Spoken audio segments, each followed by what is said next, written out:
मैं आपको कुछ ऐसी चीजें बताता हूं कि जिसमें आपको आगे करियर में जाने के लिए कुछ मदद मिल सकती है। जैसे आप में से कितने बच्चे पहले तो ये बताए कि ये सोचते हैं कि वो 12 के बच्चे कि वो अबो 80 ले आएंगे परसेंटेज। कितने बच्चे ऐसे, कितनी लड़कियां ऐसा सोचती है और कितने लड़के ऐसा सोचते हैं कि 80 अबो ले आएंगे। बस भाई देखिए, मैं अभी प्रिंसिपल साहब के साथ था। आपके प्रिंसिपल साहब ने कहा कि हमारी लड़कियां तो इतनी जबरदस्त है, 100% रिजल्ट आने वाला है और बहुत काम होने वाला है। लेकिन ताली तो आप बजा रहे हैं, हाथ तो आप में से 4-5 लड़कियों ने उठाया। अच्छा, जितने लड़के हैं एसएससी के, आप मुझे बताएं कि 90% एबो कितने बच्चों का आने वाला है? इनके लिए ताली बजाइए।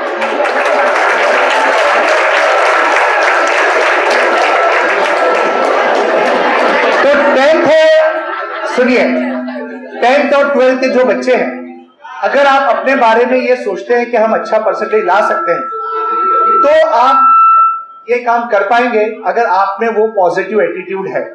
और जो बच्चे हाथ नहीं उठाते, उनको थोड़ा अपने बारे में डर होता है कि भाई हम कर पाएंगे या नहीं कर पाएंगे। ठीक है, वैसे मैं आपको बताऊं, जिंदगी में कामयाब होने के लिए अच्छे परसेंटेज की जरूरत नहीं होती, बराबर है?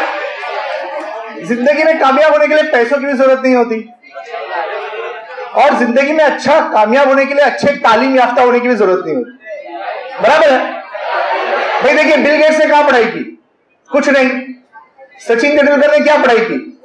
कुछ नहीं। क्या फायदा पढ़ के? हम ऐसा अक्सर बच्चों को बोलते हैं कि आप बिल गेट्स को देखो, आप सचिन तेंदुलकर का एग्जाम्पल लो, बोलते हैं कि नहीं? लेकिन आपको पता है कि आपको बताया होगा किसी ने इससे पहले कि सचिन तेंदुलकर 11th में फेल हो गए थे अंग्रेजी में, इसमें उसमें 9th में भी वो फेल हो गया, और बिल गेट्स तो कभी यूनिवर्सिटी गए नहीं। तो आप ये सोचते नहीं है कभी कि यार जितने एग्जाम्पल हमको मिलते हैं वो सब लोग तो इतना अच्छा पढ़े नहीं, फिर हमको क्यों बोलते कि पढ़ो पढ़ो पढ़ो? बराबर है? समझ रहे मेरी बात? आप लोग समझ रहे? तो इसका जवाब यह है कि जिन लोगों ने अच्छी पढ़ाई नहीं की, वो खुद इतने टैलेंटेड थे कि कुछ हिस्ट्री क्रिएट कर सकते थे, उनमें खुद एक खास टैलेंट था। तो या तो आप उतने टैलेंटेड बनिए, या तो आप में उतना टैलेंट हो कि बगैर पढ़े, बगैर स्कूल कॉलेज जाए, बगैर अच्छे परसेंटेज लाए, बगैर आला तालीम हासिल किए, आप ऐसा कुछ क्रिएट करो जिससे तारीख में आपका नाम हो जाए। या तो इतना टैलेंट आप में हो, या तो फिर आप मेहनत करो। और मेहनत करने के लिए फिर आपके पास 1, 2, 3 रास्ते हैं। वो ये कि अच्छे नंबर आप लाओ, अच्छे कॉलेज में जाओ, अच्छे कॉलेज से अच्छे नंबर से पास हो, अच्छा जॉब में आपको मिले, यही हो सकता है। मैं जहां रहता हूं वहां पर एक गैरेज में काम करता है लड़का, उसका नाम था मोहसिन रिजवी, और उसने होंडा का डिस्क ब्रेक बनाया था। डिस्क ब्रेक पता है आपको? बाइक में चलता है, आगे के ब्रेक में होता है। तो डिस्क ब्रेक उसने बनाया था, उसका उसने पेटेंट किया, और वो कितना पढ़ा था पता है? सिर्फ 8वीं पास था। तो हमने कई बार कहा उसको कि तू इसको पेटेंट करके और आगे बहुत पैसा कमा सकता है। उसको कई कंपनीज ने ऑफर दिया, लेकिन वो पढ़ा लिखा नहीं था, इसलिए बहुत ज्यादा तरक्की नहीं कर पाया। वो आज भी गैरेज में ही काम करता है। उसने गैरेज में काम करने में इतनी महारत हासिल की थी कि उसने बाइक का एक बैक गियर बनाया था, जिससे बाइक पीछे भी चल सकती है। इस वक्त तो सिर्फ 4 व्हीलर ही पीछे बैक पे जाती है, बाइक बैक में जाने का भी गियर उसने बनाया था, लेकिन उसमें उसको तरक्की नहीं मिली, बराबर है? जबकि वो एक ऐसा स्टूडेंट था कि अगर उसको मौका मिलता तो वो साइंटिस्ट बन जाता, लेकिन एक खास मोमेंट में उसने पढ़ाई छोड़ दी, तो उसका टैलेंट क्या हो गया? वेस्ट हो गया। टैलेंट क्या हुआ? तो जब आप तालीमी माहौल में रहते हैं तो आपका टैलेंट क्या होता है? रिकॉग्नाइज होता है। अभी मेरा तारुफ इन्होंने कराया, इन्होंने कहा कि बहुत बड़े एजुकेशनिस्ट है वगैरह वगैरह, कल्याण में सब इनको जानते हैं। तो मुझे आपने यहां क्यों बुलाया? मुझे इसलिए बुलाया है कि मेरी कोई पान की दुकान तो है नहीं, मैं बिजनेस भी नहीं करता हूं, मैं भी एक स्कूल का क्या हूं? टीचर हूं, और आप जैसे बच्चों को पढ़ाता हूं। लेकिन ये जो मेरा पढ़ाना है ये एक रिकॉग्निशन क्या है? तो जब आप किसी इंस्टीट्यूट में रिकॉग्नाइज होकर आते हो तभी लोग आपको इंपॉर्टेंस देते हैं, बराबर है? मैंने एमएससी किया, फिर बीएड किया, फिर एमफिल किया, फिर पीएचडी किया, बहुत कुछ पढ़ लिया, यानी जहां आखिरी डिग्री होती है पीएचडी वहां तक पढ़ लिया। अब ये सब पढ़ने के बाद फिर हमको ये रिकॉग्निशन मिला, हो सकता है कि ये सब मैं नहीं करता तब भी मुझे रिकॉग्निशन मिलता, लेकिन ये थोड़ा मुश्किल होता और शायद नामुमकिन होता। बराबर है। मेरा एक दोस्त है आईआईटी बॉम्बे से, उसने एमटेक किया है। क्या किया है? एमटेक। उसने एक जूता बनाया है, जूता। उस जूते में उसने पीछे की तरफ एक बैटरी लगाई। वो बैटरी अगर आप 8 किलोमीटर रोज चलते हो तो चार्ज हो जाती है। उस बैटरी से आप अपना मोबाइल चला सकते। तो उसने ये रिसर्च की, उसका उसने पेटेंट किया, उसको एक कंपनी ने ईयरली 20 लाख का उसको पैकेज दिया आज से 10 साल पहले, और आज वो काम कर रहा है। ये टैलेंट उसमें पहले से था, लेकिन जब वो आईआईटी से पास आउट हुआ, जहां उसको रिसर्च का मौका मिला, तब उसने काम। समझ में आ रही है बात? तो अगर आप में टैलेंट है और अगर आपको सही इंस्टीट्यूट मिलता है तो आप बहुत आगे जा सकते हैं। आप ये पहचानिए कि आप में किस चीज का टैलेंट है और आप कर क्या सकते हैं। हो सकता है आप में से कुछ बच्चों को मैथ्स बहुत अच्छा लगता होगा, हो सकता है कुछ बच्चों को हिस्ट्री ज्योग्राफी बहुत अच्छा लगता होगा, कुछ बच्चों को लैंग्वेजेस बहुत अच्छी लगती है, कुछ बच्चों को लैंग्वेज पसंद नहीं होती है। तो ये जो डिफरेंस है, ये डिफरेंस आपको पता होना चाहिए अपने बारे में। अगर आप अपने आप को अच्छे से जानते हैं तो आप अपना अच्छा करियर भी बना सकते हैं। अच्छा करियर बनाने के लिए आपको ये चाहिए कि आप अपने अंदर जो सलाहियत है उनको पहचानें कि आप क्या कर सकते हैं। आज आप देखें तो बहुत अच्छे अच्छे नए नए करियर सामने आए। यानी पहले तो आपने 2 ही बड़े करियर सुने होंगे, एक डॉक्टर और एक इंजीनियर। आपको पता है नेस्कॉम की एक कंपनी है जिसने पिछले साल एक रिपोर्ट पेश की है कि 68% इंजीनियर्स आर जॉबलेस, अनएम्प्लॉयड। क्यों? क्योंकि वो इंजीनियर सिर्फ इसलिए बने कि उनको ऐसा लगता था कि इंजीनियरिंग एक अच्छी फील्ड है, उनमें उसका खुद का टैलेंट नहीं था। तो जब आप अपने टैलेंट के खिलाफ कोई काम करेंगे तो आप अच्छा करियर नहीं बना पाएंगे। समझ में आ रही है बात? अब जैसे डॉक्टर एक बहुत अच्छा करियर है, लेकिन हो सकता है कि कोई नहीं चाहता हो कि डॉक्टर बने। फिर डॉक्टर बनने के लिए पैसा भी बहुत लगता है, उसके लिए मेहनत भी बहुत लगती है। 11th-12th के बाद नीट कंपलसरी हो गया है, पता होगा बच्चों को। इसके अलावा कुछ और बहुत सारे अच्छे करियर है जो आपका इंतजार कर रहे हैं, जैसे एलएलबी करके लॉ करना, अगर किसी को लॉ में इंटरेस्ट है, बराबर। या जैसे MSW, master of social work, बहुत अच्छी फील्ड है, आप अगर इसमें जाए तो कर सकते हैं। आपको पता है टीचिंग भी बहुत अच्छी फील्ड है। टीचर कितने लोगों को बनना है? टीचर कितने लोग बनना चाहते हैं? वो 4 लड़कियां हाथ उठाई, इसने एक लड़की ने हाथ उठाई। लड़कों को टीचर नहीं बनना है। मुझे बहुत अफसोस होता है जब बच्चे बोलते हैं हमको टीचर नहीं बनना है। आप लोग हाथ इसलिए नहीं उठाते क्योंकि आप देखते हैं कि यार हमारे टीचर कैसे हैं। मुझे भी लगता था कि मैं डॉक्टर बनूं, लेकिन मुझे पढ़ाने वाले टीचर अच्छे नहीं थे। तो मैंने सोचा क्यों नहीं मैं बहुत अच्छा टीचर बनूं ताकि मैं अच्छा पढ़ाऊं। तो अगर मैं आपको पढ़ाऊं 1 साल तक तो शायद आप बोलेंगे कि हाँ सर के ऐसा टीचर बनना है, क्योंकि मैं अच्छा टीचर बनने की कोशिश करता हूं हमेशा। भाई अच्छे डॉक्टर तो बहुत है, अच्छे इंजीनियर भी बहुत है, अच्छे बिजनेसमैन भी बहुत है, और उन जैसा लोग बनना भी चाहते हैं, लेकिन लोग टीचर बनना नहीं चाहते क्योंकि उनको लगता है कि टीचर को शायद इज्जत नहीं मिलती, नाम नहीं मिलता, फेम नहीं मिलता, और शायद उसको पैसा भी नहीं मिलता है ना। ऐसे ही लगता है, ऐसा नहीं है भाई। टीचर जो है ना वो हर तरह के प्रोफेशन को शेप देता है। अब आप खुद सोचिए, आप लोग कितना शोर करते हैं क्लास में, कितनी नॉनसेंस हरकतें आप लोग करते हैं, उन सबको बर्दाश्त करके टीचर आपको 10 साल पढ़ा के इस काबिल बनाता है, तो वो भी एक कोई कमाल की बात हुई है नहीं। आपका टीचर आपको जो पढ़ाता है वो किसी डॉक्टर को बोलिए पढ़ाने के लिए। अरे बड़े बड़े साइंटिस्ट को हमने देखा है बच्चों को पढ़ाने का, और आप तो बहुत टैलेंटेड बच्चे हैं। टैलेंट का मुझे कैसे पता चला आपके टैलेंट का? क्योंकि मैं आपको बहुत देर से 1 घंटे से कैमरे में देख रहा था। आप लोग यहाँ आए, बैठे, नीचे मस्ती किए, कोई इसको मार रहा है, कोई इसको मार रहा है, और यहाँ आपको बिठाने में आपके असातिज़ा को जितनी तकलीफ हुई, तो मैंने महसूस किया कि बच्चे बहुत टैलेंटेड हैं। समझे आप बात? वरना अगर आप कोई कॉन्वेंट स्कूल में होते तो सब लाइन से जाते हैं, खामोशी से जाते हैं, जरा भी मजा नहीं आता। तो देखो बच्चों, बात यह है कि अगर आपको लाइफ में कामयाबी हासिल करनी है तो कुछ चीजें बहुत इंपॉर्टेंट। आप पहले ये तय करें कि आपको लाइफ से चाहिए क्या। क्या आपको पैसा बहुत सारा चाहिए? कितने लोगों को पैसा बहुत कमाना है? अच्छा, किसी को कमाना 2-4 को छोड़ के। तो आप लोग ऐसा कीजिए कि आप लोग जब बड़े हो जाएंगे, जॉब करेंगे और पैसा मिलेगा तो पैसा मुझको दे दीजिएगा। आदमी करियर जब बनाता है ना बच्चों, तो करियर बनाने के कुछ मकासद होते हैं। या तो उसको पैसा चाहिए होता है, या तो नाम या शोहरत, ठीक है। लेकिन हम ये चीज भूल जाते हैं कि असल चीज जो हमको हासिल करनी है जिंदगी से, वो है सेटिस्फैक्शन और हैप्पीनेस। अगर आप अपने किए हुए काम से मुतमईन हैं, तो आप दुनिया के सबसे खुशकिस्मत शख्स। मैं टीचर हूं और मुझे एक काम बहुत पसंद है। मैं अपनी चॉइस से टीचर बना, तो मैं खुश भी हूं और मुझे इसका अफसोस भी नहीं। हिंदुस्तान के 90% अफराद ऐसे हैं जो अपने प्रोफेशन से खुश नहीं। आप किसी वकील से जाके पूछिए कि क्या मैं वकील बनूं, वो बोलेगा सब बनना, वकील मत बनना। आप किसी पुलिस इंस्पेक्टर से जाके पूछिए कि मैं भी पुलिस में जाना चाहता हूं, बोलेगा देख सब करना, पुलिस वाला मत बनना। ऐसे ही होता है। आप किसी भी प्रोफेशन में जाके पूछेंगे तो वो उस प्रोफेशन की बुराई करेगा। सिर्फ टीचर ही है जो आपको बोलता है कि देख तू मेरे जैसा बन, कुछ नहीं मिला तो कम से कम तेरे को सेटिस्फेक्शन मिलेगा। और हम लोग उसकी बात को नजरअंदाज कर देते, सुनते नहीं। समझे आप बात? तो आप एक तो अपने करियर के डिसीजन के लिए कभी भी ऐसे आदमी से राय मत ले जो आपको निगेटिव राय देता, नंबर 1।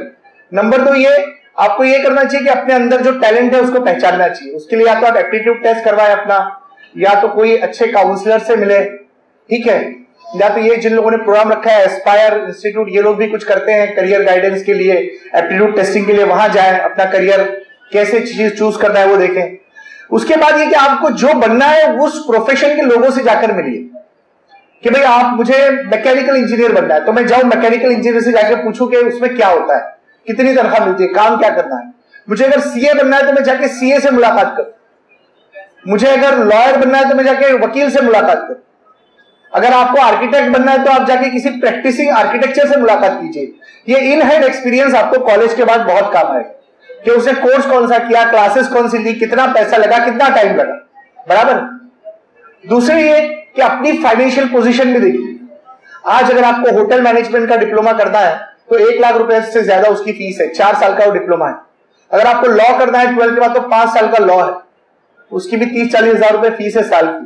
सीए करना है तो सीए की क्लासेस बहुत महंगी होती है, सीए का कॉलेज होता है, सीए में बीकॉम करके आप सीए करते हैं, आपको बहुत मेहनत करनी होती है, ठीक है। आपको मेडिकल में जाना है तो कोई डॉक्टर से जाके मिलिए कि क्या टेस्ट है, कैसे मैं पढ़ूं, क्या करूं। जब तक आप किसी भी प्रोफेशन के फर्द से नहीं मिलेंगे तब तक आप ये पहचान नहीं पाएंगे कि आपके करियर में क्या होने वाला है। लड़कियों के लिए कुछ करियर बहुत अच्छे हैं, जैसे फैशन डिजाइनिंग बहुत अच्छा करियर है। NIFT national institute of fashion technology, Kharghar में ये कॉलेज है और ये इंडिया का बेहतरीन कॉलेज है फैशन टेक्नोलॉजी। और वहां पे आजकल सिर्फ कपड़े डिजाइन नहीं होते हैं, वहां पे आजकल मोबाइल डिजाइन भी होता है, अपैरल डिजाइनिंग होता है। वहां पे ये हॉल डिजाइन करने का भी आपको सिखाया जाता है। वहां पर आपको कोई घर के आइटम को भी डिजाइन करने की बातें की जाती है। बहुत अच्छा कोर्स, समझे आप बात? तो आप NIFT में जा सकते हैं, आप क्लैट लॉ के लिए कर सकते हैं। आप इसके अलावा अभी तो इंजीनियरिंग के लिए जेई का एग्जाम आया है, आपको पता है। जेई का एग्जाम अगर आप देखें तो आप IIT में चले जाते हैं। मैं आपको 2 इंस्टीट्यूट बताता हूं जो बॉम्बे साइड है, गोवंडी में। एक है TISS, Tata institute of social science. ये गवर्नमेंट फंडेड इंस्टीट्यूट है। इस इंस्टीट्यूट में पढ़ने के लिए आपको गवर्नमेंट स्टाइपेंड देती है, 20,000 रुपये महीने देती। आपने कभी ऐसा इंस्टीट्यूट सुना नहीं होगा जहां पढ़ने के लिए आपको पैसा मिलता है। आपको तो ये लगता होगा कि जहां हम पढ़ने जाएंगे वहां फीस भरना पड़ती है, ऐसा ही होता है ना। लेकिन गवर्नमेंट के कुछ अदारे होते हैं जहां आप पढ़ेंगे तो गवर्नमेंट आपको पढ़ने का पैसा देती है। जैसे AFMC है, arm force medical college Poona में है, वहां MBBS करने के लिए गवर्नमेंट आपको पैसा देती, 8,000 रुपये महीना देती। TISS में अगर आप एडमिशन लेंगे तो आपको गवर्नमेंट पढ़ने के लिए 20,000 रुपये महीना देगी, क्योंकि वहां वो जो कोर्सेज कराते हैं वो कोर्सेज की इंपॉर्टेंस इतनी ज्यादा है कि उसके बाद आपको जॉब ढूंढना नहीं पड़ता। आपको खुद ही कंपनी आके गवर्नमेंट जॉब के लिए या प्राइवेट जॉब के लिए ले जाती। उसके बगल में एक इंस्टीट्यूट है, उसका नाम है IIPS, Indian institute of population sciences. बहुत अच्छा इंस्टीट्यूट है और बहुत सारी चीजें वहां होती है। पॉपुलेशन के सेंसस पे वहां काम होता है। वहां से भी एक हमारे दोस्त पढ़ के निकले, उनको यूनिसेफ में जॉब लगा। UNICEF, monthly salary 2 lakh, 2 lakhs। उन्होंने क्या किया, he was just plain BA, BA किया था, बीए 3 साल का, और बीए करने के बाद IIPS का एंट्रेंस दिया और 2 साल का PG diploma in population sciences ये कोर्स किया और लग गए वो। उनको यूनिसेफ से ऑफर आया और वो हाफिज भी है और बाकायदा उनकी दाढ़ी और टोपी पहन के वो वहां गए, वहां उन्होंने जॉब किया, अभी बहुत खुश है। 2 लाख रुपये महीना प्लस एयर ट्रैवल फ्री, अगर आपको महीने में कहीं जाना है तो हवाई जहाज का सफर फ्री उनको टिकट दिया जाए। तो इतनी फैसिलिटी वाले इंस्टीट्यूट के बारे में हमको पता नहीं होता। अक्सर बच्चे एमबीए की तरफ जाते हैं, लेकिन एमबीए में भी आपका टैलेंट ही चेक होता है। अगर आपके पास टैलेंट है, अगर आप कुछ करियर में करना चाहते हैं तो अपने टैलेंट के हिसाब से करियर चूज कीजिए, और जो भी आप चूज करेंगे उसमें इतना एफर्ट डालिए कि उसमें आप कामयाबी की सीढ़ियों पर चढ़ते जाए। समझे आप? इसके अलावा एक चीज और इंपॉर्टेंट होती है, वो होता है पेरेंट की विश। अक्सर हम करियर इसलिए चूज करते हैं कि हमारे पेरेंट ये चाहते हैं। अक्सर हमारे पेरेंट, हमारे दोस्त या हमारे रिश्तेदार चाहते हैं कि हम ये बने और हम वैसा बनना नहीं चाहते, तो तब गड़बड़ होता है। अच्छा, कुछ फील्ड बहुत डेंजरस है जिसमें करियर के मौके तो है, लेकिन वो बहुत एक्स्ट्रा ऑर्डिनरी टैलेंटेड बच्चों के लिए, जैसे कि एनिमेशन। एनिमेशन का नाम आपने सुना है? कंप्यूटर एनिमेशन, या जो कार्टून फिल्म बनती है, या जो फिल्मों में स्पेशल इफेक्ट्स होते हैं। ये फील्ड तो बहुत अच्छी है, लेकिन बहुत डेंजरस फील्ड है, क्योंकि इसमें बहुत ज्यादा टैलेंटेड लोग, बहुत टैलेंटेड लोग। अगर आप में उतना टैलेंट है तभी आपको उसमें जाना चाहिए। दूसरी एक फील्ड है एडवर्टाइजिंग फील्ड, जिसमें बीएमएम करके आदमी जाता है। 3 साल का बीएमएम होता है, बैचलर ऑफ मास मीडिया, उसके बाद वो जाते हैं। एडवर्टाइजिंग फील्ड बहुत अच्छी है, बहुत पैसा है इसमें, उसमें आगे बहुत कुछ किया जा सकता है और पैसा भी बहुत और नाम भी बहुत है, लेकिन उसके लिए भी आपको बहुत ज्यादा टैलेंट की जरूरत होती है। उसमें आपको यह तय करना होता है कि कौन सी चीज को बेचने के लिए क्या तरीका इख्तियार किया जाए। ठीक है, बहुत बहुत इंपॉर्टेंट फील्ड है। इसके अलावा अगर आप चाहें तो आजकल गवर्नमेंट जॉब्स भी बहुत सारे। महाराष्ट्र पब्लिक सर्विस कमीशन की वेबसाइट है, आप जाएंगे तो देखेंगे कि इस वक्त उसमें 8 से 10 हजार जॉब्स अवेलेबल, 8 से 10 हजार जॉब्स, गवर्नमेंट जॉब्स। लेकिन उसका फॉर्म भरने ही नहीं आता है, उसका फॉर्म पूरा मराठी में है और वो शुद्ध मराठी है। मराठी ऐसी है कि फॉर्म भरने के लिए भी आपको 2 घंटे लगेंगे समझने के लिए कि क्या लिखा है। समझे आप बात? तो किसी माहिर से उस फॉर्म को अगर आप भरें तो आपको मोबाइल पे अपडेट आते हैं कि ये जॉब की वैकेंसी का एडवर्टाइजमेंट आया है, वो जॉब का एडवर्टाइजमेंट आया है।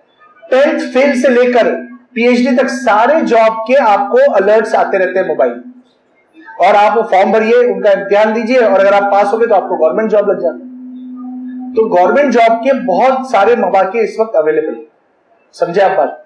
बैंकिंग सर्विसेज है, इंश्योरेंस सर्विसेज है, इसमें बहुत सारे जॉब्स होते हैं। आजकल एक फील्ड में बच्चे बहुत जा रहे हैं, हम बच्चों की काउंसलिंग करते हैं तो हमको पता चलता है, रिटेल मैनेजमेंट।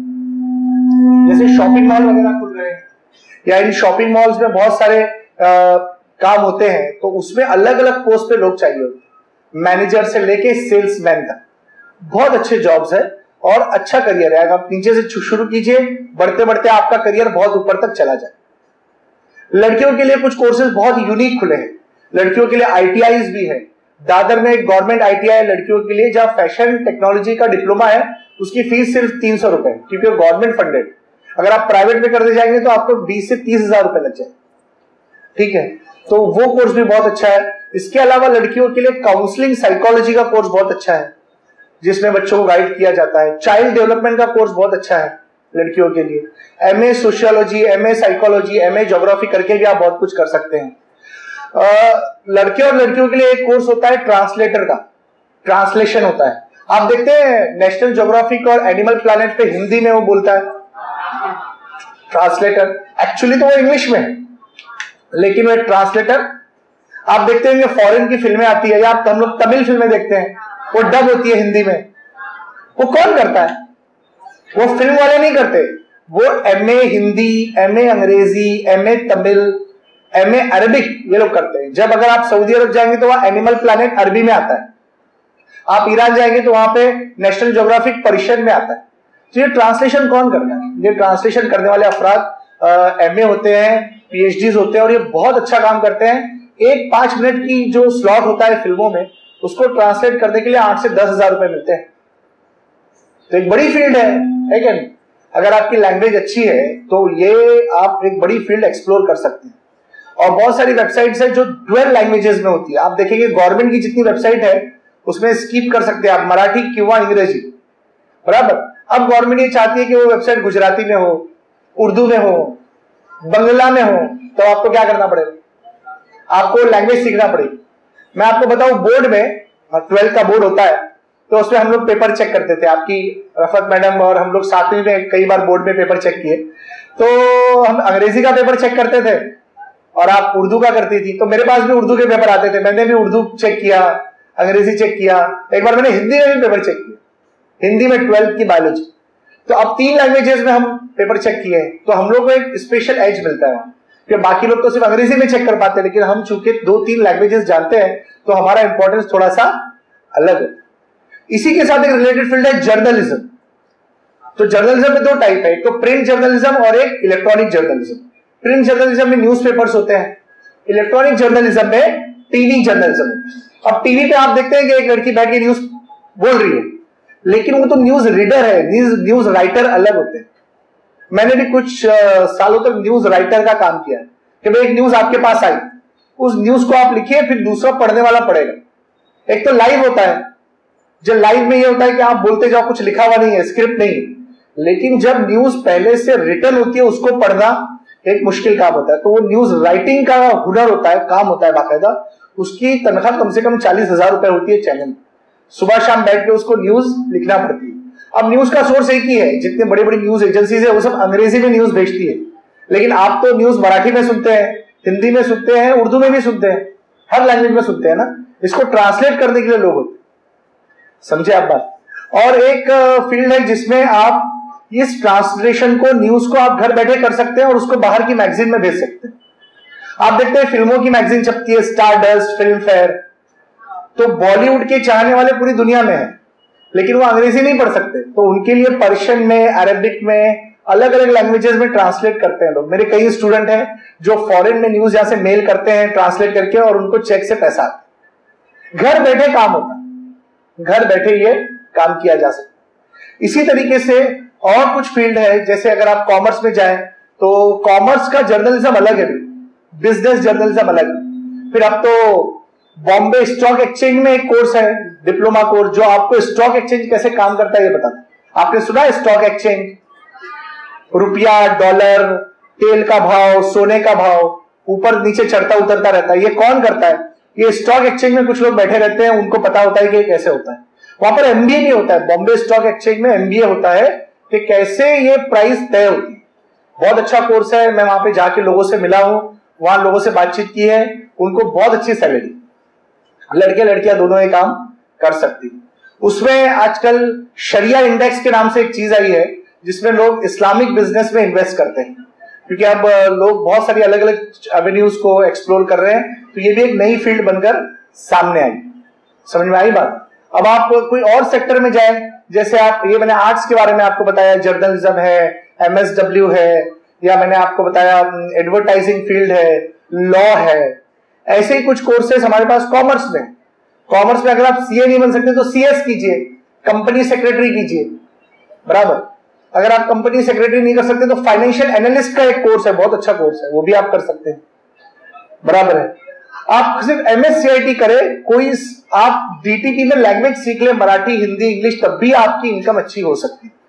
इसके लिए जरूरी है कि आपको पता होना चाहिए कि आपका इंटरेस्ट किस फील्ड। और स्कॉलरशिप आज हर यूनिवर्सिटी में, हर फील्ड में अवेलेबल, लेकिन हायर एजुकेशन पे आप जाएंगे तो आपको ज्यादा फैसिलिटी मिलेगी। मैंने मेरा पूरा एजुकेशन स्कॉलरशिप पर ही किया, मैंने फीस बहुत कम भरी है, क्योंकि वो वहां पे बुक बैंक से हम बुक ले लेते थे, लाइब्रेरी से बुक मिल जाती थी, स्कॉलरशिप का पैसा आ जाता था तो फीस अदा कर देते थे, ऐसे हमने पढ़ाई की। आप लोगों को बहुत सारे मौके हैं, बहुत सारे ट्रस्ट है, गवर्नमेंट की स्कीम बहुत सारी है। हायर एजुकेशन में माइनॉरिटी की स्कॉलरशिप मिलती है 25,000 हर बच्चे, जैसे 40,000 फीस है तो 25,000 माइनस। लेकिन इंजीनियरिंग में कुछ फील्ड बहुत खराब जा रही है, इसलिए आपको बहुत सोच समझ के इंजीनियरिंग में एडमिशन लेना होगा, समझे आप बात। इंजीनियरिंग में अच्छी जाने वाली फील्ड में मैं आपको बताऊं, आर्किटेक्चर है, सिविल है, मैकेनिकल है, कंप्यूटर सॉफ्टवेयर इंजीनियरिंग थोड़ा सा स्लैक चलता है, लेकिन अगर आपके पास टैलेंट है तो आपको जॉब मिल जाएगा। सॉफ्टवेयर कंसल्टेंट होते हैं, सॉफ्टवेयर टेस्टर होते हैं, डेवलपर होते हैं, उसमें भी जॉब्स अवेलेबल है अच्छे से, समझे आप बात। फिर कुछ लोगों को ये होता है कि हम लोग कोई फिजिकल करियर करें, स्पोर्ट्स में करियर करें, पुलिस में जाए, नेवी में जाए, मिलिट्री में जाए। 12th के बाद ये एंट्री लड़कों के लिए खास तौर से है, नेवी की, मिलिट्री की, एयरफोर्स की डायरेक्ट एंट्री है। अब गवर्नमेंट ने हर लेवल पे इंटरव्यू खत्म कर दिया है, रिटन टेस्ट दीजिए और आपका सिलेक्शन हो जाएगा। ऐसे ही सेल्स टैक्स है और ऐसे ही इनकम टैक्स ऑफिसर है, इसमें सिर्फ रिटन टेस्ट एक देने पर आपका काम हो जाता है। आपकी इंग्लिश अच्छी होनी चाहिए, आपका मैथ्स अच्छा होना चाहिए, मेंटल एबिलिटी आपका ठीक होना चाहिए, तो आप इस कोर्स में जा सकते हैं। तो ज्यादा से ज्यादा आप ये सोचिए, अब 12th के बाद या 10th के बाद बच्चे सोचिए कि करियर को फ्रेम कैसे करना है, कितने साल आपको मेहनत करनी है जब आपका करियर बन जाएगा। और आप हमेशा प्लान ए और प्लान बी रखिए कि अगर ये प्लान ए काम नहीं किया तो प्लान बी पे आप काम कर सकते हैं, ठीक है। तो ये बातें जो मैं आपको बता रहा हूं ये इसलिए कि जैसे ही आप ये एग्जाम देंगे आपका फ्री टाइम होगा, इस फ्री टाइम में आप क्या करें, तो आप कुछ अच्छे इंस्टीट्यूट घूम कर आओ। जैसे साइंस वाले जो बच्चे हैं उनको चाहिए कि आईआईटी बॉम्बे जाकर देख कर आए, 10th के बच्चे भी जाके देख सकते हैं, आईआईटी पवई में है, बहुत बड़ा कैंपस है, बहुत सारे इंजीनियरिंग के डिपार्टमेंट है, आप जाके खाली डिपार्टमेंट देखकर आओ कि क्या डिपार्टमेंट होते हैं। एक इंस्टीट्यूट माटुंगा में ICT institute of chemical technology, पहले इसको यूडीसीटी बोलते थे। ये देखना बहुत जरूरी है, यहाँ पे एमएससी पीएचडी होता है केमिस्ट्री में, और इसके अलावा यहाँ पे परफ्यूम वगैरह के भी कोर्सेज चलते हैं और बहुत अच्छा इंस्टीट्यूट। फिर मैंने 2 इंस्टीट्यूट जो आपको बताया, टीआईएसएस, आईआईपीएस, ये दोनों चेंबूर देवनार में है, चेंबूर उतर के देवनार में है, गोवंडी का इलाका है, वो आप देखना आपको बहुत जरूरी है, बहुत अच्छा इंस्टीट्यूट। साइंस के जो बच्चे फिजिक्स में अच्छा करते हैं, नासा वगैरह जाना चाहते हैं, स्पेस रिसर्च में उनको इंटरेस्ट है, वो बीएआरसी जाए, Bhabha atomic research centre Cheeta camp, या टीआईएफआर जाए, Tata institute of fundamental research Colaba. ये बड़े बड़े इंस्टीट्यूट है, यहां पढ़ने के लिए पैसे नहीं लगते, यहां पढ़ने के लिए गवर्नमेंट आपको पैसा दे। एक इंस्टीट्यूट है अंधेरी में, उसका नाम है इंस्टीट्यूट ऑफ पैकेजिंग टेक्नोलॉजी। आपके घर पे कोई भी चीज आती है अमेजन से, फ्लिपकार्ट से, तो पैकेट में आती है ना, कितना अच्छा पैक होता है। अच्छा, एक बार आपने पैकेट खोला तो उसके बाद क्या आप वैसी पैकिंग कर सकते हैं? आप बहुत कोशिश करें तब भी वैसी पैकिंग नहीं होती या उतनी खूबसूरती नहीं आती। कुछ पैकिंग तो मशीन के जरिए होती है, कुछ पैकिंग ऐसे लोग करते हैं जिन्होंने इंस्टीट्यूट ऑफ पैकेजिंग टेक्नोलॉजी से 2 साल का पीजी डिप्लोमा किया। तो हर चीज को पैकेट में रैप करना, उसको ऐसे बनाना कि वो बहुत ही कम जगह में आ जाए, वो एक हुनर है, वो एक फील्ड है। 80-80 हजार सैलरी है ऐसे इंजीनियर्स की जो पैकिंग करते हैं। समझे आप बात? अगर आप कहीं बाहर आउट ऑफ इंडिया गए होंगे और वहां से आपको कोई सामान लाना है तो आप देखिए वो लोग पैकिंग कैसे करते हैं। प्रोफेशनल पैकिंग के लोग होते हैं, पूरा एक इंस्टीट्यूट होता है जो पैकिंग करना आपको सिखाते हैं। आप लिक्विड कैसे लाएंगे, आप सॉलिड कैसे लाएंगे, दवाएं कैसी लानी है, आपको सब पैक होता है। वो पैकिंग का बाकायदा कोर्स है 2 साल, वो ग्रेजुएशन के बाद होता है, बराबर। तो ये कुछ यूनिक फील्ड है जो मैं आपको बता रहा हूं। आगे बढ़कर कुछ फील्ड बहुत अच्छी होने वाली है, मैं आपको 2 मिनट में बताऊं। एक तो एनवायरमेंटल एजुकेशन बहुत आगे जाएगा, एनवायरमेंट में pollution, global warming, sustainable development, ये बहुत अच्छा जाने वाला है। फार्मेसी बहुत अच्छा जाएगा, दवाएं हम लोग बहुत खाते हैं। एक एवरेज इंडियन एक साल में तकरीबन 800 से 1200 तक गोलियां खाता है। एवरेज इंडियन एक साल में, आपकी उम्र के नहीं, हमसे थोड़ी और उम्र के लोग, बूढ़े लोग, बहुत गोलियां खानी पड़ती है। तो फार्मास्यूटिकल इंडस्ट्री बहुत अच्छी जाती है, और दवाएं बनाना, दवाओं को बेचना, उनकी मार्केटिंग करना, ये एक बहुत बड़ा करियर है, एक बहुत बड़ा करियर है। इसमें बहुत अच्छा मॉनेटरी बेनिफिट पैसे का आपको मिल जाएगा। तो ये कुछ कोर्सेस है और कुछ मालूमात मैंने आपको दी। अब आप आपके एग्जाम के बाद इन तमाम अदारों को विजिट कीजिए और ऐसी जगह जाइए जहां पर आपको ये सब चीजें मिले और आप करियर अपना ऐसा बनाए कि आपको लगे कि हाँ हम लोग बहुत अच्छा काम कर रहे हैं। एक और इंस्टीट्यूट में आपको बताऊं, वर्ली में सस्मीरा इंस्टीट्यूट ऑफ टेक्सटाइल मैनेजमेंट, यहां पे टेक्सटाइल इंडस्ट्री के कोर्सेस होते हैं। टेक्सटाइल समझते हैं आप, कपड़ा। यहां पर बहुत अच्छे इंस्टीट्यूट है और बहुत आगे जाने वाली फील्ड है। इसमें एक फील्ड है नैनो टेक्नोलॉजी। क्या नाम है? Nano technology. नैनो टेक्नोलॉजी में ऐसी यूनिक चीजें बनती है जिसको आपने कभी नहीं देखा। हो सकता है आज से 3 साल बाद आप कोई ऐसा शर्ट देखें कि जिसपे आप पानी डालें तो वो पानी बह जाए और वो शर्ट गीला ना। तो इन्होंने ऐसी टेक्नोलॉजी बनाई है जिससे कपड़े गीले नहीं होते, वो कपड़े नैनो टेक्नोलॉजी से बने होते हैं। समझे आप बात? तो ऐसा जूता बनाया है कि उस जूते को जैसे आपने पानी में पैर डाला तो जूता गीला नहीं होता, वो पानी बह जाए और जूते का उस पर कोई असर, जूते पर उसका कोई असर नहीं। तो इस तरीके की नैनो टेक्नोलॉजी की फील्ड बहुत आगे जाने वाली, समझे आप बात। तो ये कुछ फील्ड थी, ये कुछ नॉलेज थी जो मैं आपसे शेयर करना चाह रहा था। मैं चाह रहा हूं आप लोग खूब तैयारी करें, सबका परसेंटेज 80-90 आए, खूब आगे आप लोग बढ़े और बहुत फ्लोरिंग कलर के साथ आप हमको मिले। जब आपका ये हो जाएगा एग्जाम, तब हम कभी आएंगे, करियर गाइडेंस के बड़े बड़े प्रोग्राम होंगे कल्याण में 2-3 जगह, तो मैं वहां पर रहूंगा, कुछ और लोग रहेंगे। आप लोग आइए, हमको सुनिए, सवाल जवाब पूछिए और इम्तिहान के लिए बहुत अच्छी तैयारी कीजिए। 1 महीने में आप बहुत कुछ कर सकते हैं। अगर कुछ बच्चे ऐसे जिन्होंने बिल्कुल पढ़ाई नहीं की है, बिल्कुल पढ़ाई नहीं की है, ऐसे है बच्चे, हाथ उठाए, बिल्कुल पढ़ाई नहीं की, हाँ वेरी गुड, देखो कितनी हिम्मत वाली लड़की। तो अगर आपने बिल्कुल पढ़ाई नहीं की है तब भी 1 महीने का वक्त बहुत गनीमत है, और 1 महीना ढंग से अगर आप पढ़ लें, सिर्फ पिछले 5 साल के पेपर ही सॉल्व कर ले, तब भी आप बहुत कुछ कर सकते हैं। और अपने आप को रिस्क में ना डालें। आप बिल गेट्स और सचिन तेंदुलकर बनने के लिए बहुत टैलेंट चाहिए, बहुत मेहनत चाहिए। उन्होंने भी बहुत मेहनत की है, उन्होंने भी बहुत मेहनत की। आपको एक आखिरी एग्जांपल देके बात खत्म करता हूं। आप लोगों ने दंगल फिल्म देखी है? इतनी जोर से चिल्लाए, देखो ऐसा लगा नींद से जाग गए। दंगल में दंगल का एक मेकिंग आया है, मेकिंग। उसके मेकिंग में आमिर खान ये बोलता है कि मेरा वजन 18 से 20 किलो बढ़ गया और मैंने उसको कम किया वजन को। पेट ऐसा बाहर निकलता है, फिर बाद में वो एक्सरसाइज करता है। वो 6 मिनट का वीडियो है, वो आप देखिए। कि दुनिया में मैं आपको बताऊं बच्चों, सबसे मुश्किल काम वजन कम करना ही, सबसे मुश्किल काम। जब आपका वजन बढ़ेगा तब पता चलेगा। तो वजन कम करने की इंडस्ट्री दुनिया में बहुत बड़ी। आमिर खान ने 3 महीने में अपना वजन 20 किलो कम किया, और ये कोई जोक नहीं है, मजाक नहीं। उसने जितना एफर्ट लिया है, जितनी एक्सरसाइज की है, जितनी दवाएं खाई है, जो भी कुछ किया है, वो बहुत गैर मामूली। इसके पहले भी जब उसकी 3 इडियट फिल्म आई थी, उसने अपने वजन को कम किया था। तो एक आदमी एक सिंपल से गोल के लिए, एक फिल्म में काम करने के लिए इतना एफर्ट लेता है, तो हम क्या अपने करियर को ग्लैमरस और अच्छा बनाने के लिए कोई मेहनत नहीं कर सकते? हमको कितनी मेहनत करनी चाहिए। आज देखो उसको उसका फल मिल रहा है। 300 करोड़ से ऊपर फिल्म चली गई, 700 करोड़। तो जैसे आपको ये सारे नंबर याद रहते हैं, आपको हिस्ट्री ज्योग्राफी क्यों नहीं याद रहता है? मैं जैसे ही फिल्मों की बात करो, आपको कितने एकदम जाग जाते हैं ऐसे।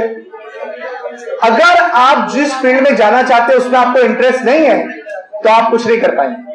और हिंदुस्तान एक अकेला मुल्क है जहां 55 मिलियन लोग रोज भूख से सोते हैं, और जहां दंगल फिल्म 700 करोड़ कमाती है। यह हमारे लिए अफसोस की बात।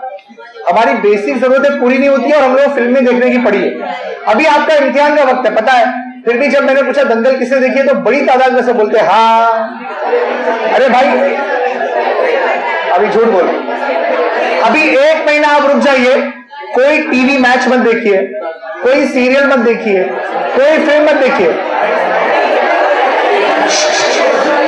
मुझे लगता है ये बहुत मुश्किल है, तो मैं दिल पर हाथ रख के कहता हूं कि ऐसा कीजिए। अगर आपने अपने आप को मोबाइल से दूर रखा, टीवी से दूर रखा, तो शायद आप अपने लिए कुछ कर पाएंगे। वरना क्या होगा पता है? और 2 साल आप व्हाट्सएप पे चैट कीजिए, उसके बाद व्हाट्सएप भी एक्सटिंक्ट हो जाएगा, खत्म हो जाएगा। उसके बाद कोई नई टेक्नोलॉजी आई। जब हम छोटे थे तो वॉकमैन जेब में रख के कान में लगा के सुनते थे, तो जो आजू बाजू वाले बोलते थे देखो भाई इसका वॉकमैन है, वो वॉकमैन इतना बड़ा होता था। उसके पहले 1960 में लोग सेल डाल के रेडियो चलते सुनते हुए चलते। आज आपके कान में वो मोबाइल और वो पड़ा रहता है। अब हो सकता है आगे चल के टेक्नोलॉजी कुछ और बदले, और बच्चा पैदा हो तो उसके कान में एयरफोन बिल्ड कर दे, इनबिल्ट। तो अपने आप को इन तमाम बकवास चीजों से बचाइए, अपना करियर बना लीजिए, उसके बाद बैठ के खूब जिंदगी भर गाने सुनिए। ठीक है, चलिए मैं बहुत बहुत शुक्रिया आपका अदा करता हूं कि आपने मुझे सुना।